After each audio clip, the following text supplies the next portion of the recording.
Chapter 6002. Sister Sun smiled and said, "Madam, it only took you half a year to realize the Tao. Coming to think of it, it will only take 2 or 3 years for Miss Ito to realize the Tao." Margaret shook her head gently and said, "Nanako is more talented than me.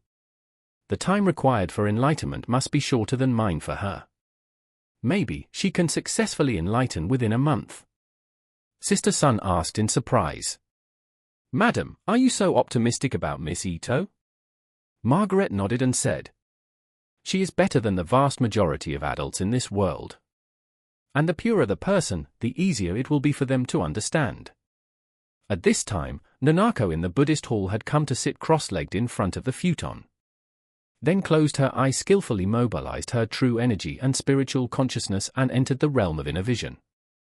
Since she had already mastered the entire process of endoscopic examination, Nanako came to the sea of consciousness again with ease. The sea of consciousness at this moment is still as before, extremely calm and without any ripples. She kept pushing her consciousness upwards. As the height continued to increase, her consciousness became further and further away from the sea of consciousness below.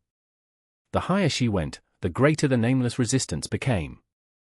After she tried her best to reach the highest point, she could no longer hold on and let her consciousness begin to fall from the sky. At this time, she was thinking about how to be selfless and unconscious. She tried hard to control herself and not let herself think about anything. But the more she did, many things came to her like a tide. Entered her consciousness. She thought of her childhood, her parents, her first meeting with Charlie, and that snowy night in Kyoto. Then, her consciousness suddenly paused and rushed into the sea of consciousness. But her consciousness sea seemed to have been cast by a spell. And there were still no waves on the surface. Nanako, who was surrounded by the sea of consciousness, felt a huge force coming towards her from all directions before she could adjust her consciousness. Then, a huge force began to push her upstream.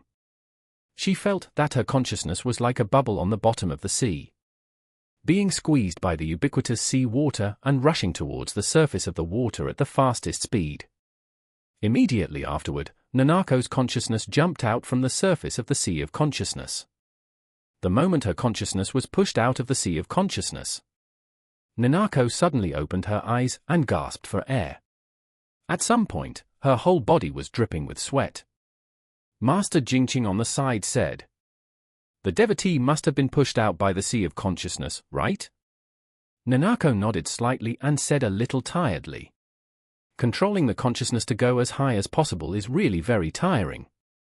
But there is no thinking about it, the process of being pushed out of the sea of consciousness is even more painful. And the ubiquitous pressure is suffocating. The most important thing is that the more I want to be selfless, the more I remember many things related to myself." Master Jingqing said seriously, "Enlightenment is indeed as difficult as climbing to the sky. Not only is it difficult to succeed, but the process of experiencing and trying is also difficult. The poor monk tried in this state for 8 full years. During those 8 years, I don't know how many failures I made. But the devotee's talent is higher than that of the poor monk. So it won't take too long to figure it out." After saying that, Master Jingqing added, "When the devotee looked inside just now, the expression changed several times in just a few seconds. I think it was because of what she was thinking. There are too many interferences. If you want to reach the unconscious world, you must first let yourself have no desires. Otherwise, it may be difficult to succeed." Nanako pursed her lips and said, "I want to try again."